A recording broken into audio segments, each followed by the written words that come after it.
So, getting back to your page, another common mistake, the first common mistake, if you remember, was people that put large images on their page. They snap a photo with their camera phone or their digital camera, and they don't reduce those photos. You need to reduce those photos in an image editor or compress them or something, get them small. Just make the photo small. Use an image editor. Use something like there's a software called PicSizer that I use. It brings them down to 640 by 480. That's a good size. Most monitor resolutions are around 1280 by 720 these days, so you can put a 640 by 480 photo into a page and still have a room to work with that's going to display on a monitor. We'll get to that in a minute. The other mistake is they do their site in Flash, or they put a large audio file or video on the page that doesn't stream properly. Anything that has to load before showing your content, like Flash, is going to slow down your page, and it's going to stop people from visiting your site. So Flash is not an option if you're serious about being online. And it's not Flash. Same problems apply to Flash. One is it takes an extremely long time to load the page, and then two, it's not search engine friendly. When you have Flash is essentially a sequence of images. Those images are embedded into an animation framework. So what that means is that if you write an article and it's all in Flash, it's got all kinds of great little text and tidbits in it, but Google doesn't read Flash. It's like looking at an image. Robots aren't smart enough yet to look at pictures and describe the pictures. We just don't have that level of artificial intelligence yet. What we do have is robots that can take a series of ones and zeros, which is essentially text, which is why all the pages on web starts are done in HTML, because it's easy reading for the spider. Easy reading for the spider means a lower cost in acquiring data, reporting that data back to the data center, and organizing the search results. So it ends up meaning better search results for you.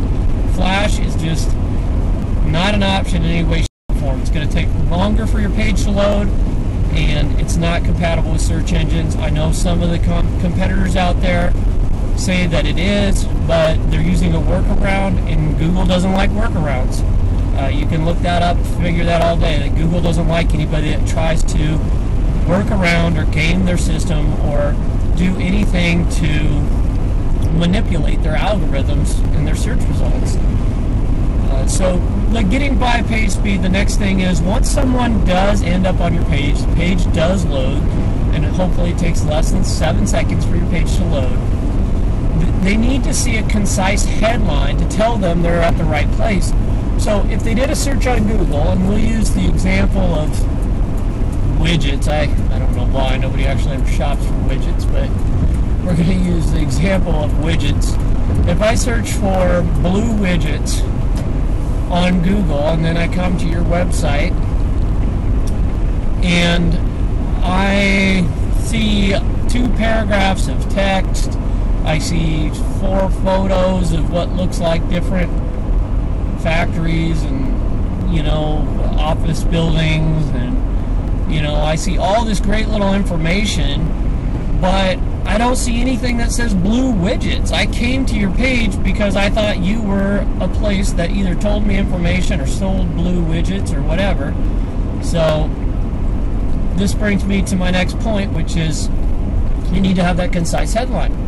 Right across the top of the home page or the front page, you should have a headline that says something like, the lowest prices for blue widgets on the internet, using the example blue widgets. And then if you're selling them, I'm assuming you're selling blue widgets in this example. But whatever the case is, some headline that lets somebody know, just like a newspaper. A newspaper headlines are designed a certain way to stick out, to be read. You want your page designed in a way to be read, and you want your headline to echo the reason why the person came to the website. Now, if you're selling a ton of different items, then you need to do this for every single page, and then you need to have the people come from the search results for that specific page and then go to that specific headline. So for example, maybe I want red widgets. Well, if I have a whole page dedicated to blue widgets, then that's great, and I need to have a whole page dedicated to red widgets, and I need that to come from the search engine, to be found on the search engine and people to come from there, and then I need the headline there to say red widgets. So you need a concise headline to remind people that they're on the right website, because once they're on the website, if they don't see that, there's so many other websites out there, they're going to click the back button, which by the way is the most popular button in the browser according to researchers. So you want to do anything but have them click that back button basically.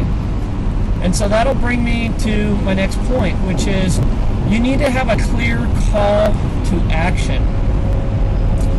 What is a call to action? Well, a call to action is a button. It can be a phone number. It can be really anything you want it to be, but it's just telling the person who's visiting your website the next step they need to take in order to get what they want. So if I was selling blue widgets, I would maybe have a big button that said, click here to buy blue widgets now. It'd be hard not to understand what I needed to do in that scenario if I want to buy blue widgets. Now, maybe you're not selling things online. Maybe you're selling services. Maybe what you're selling requires a phone call or a lead or whatever. So you could have the call to action be call us at 1-800 whatever, or whatever your phone number is. But I can tell you that that's kind of a weak offer. I'm going to help give you some ideas on how you can really make the meter move when it comes to driving online sales here in a minute. In fact, I'm going to tell you the one secret that really nobody knows, but it's some people know it, but they're not willing to share it because it's so powerful that it really allows any business to be transformed into an online business and make money. And I'll be sharing that with you in just a moment.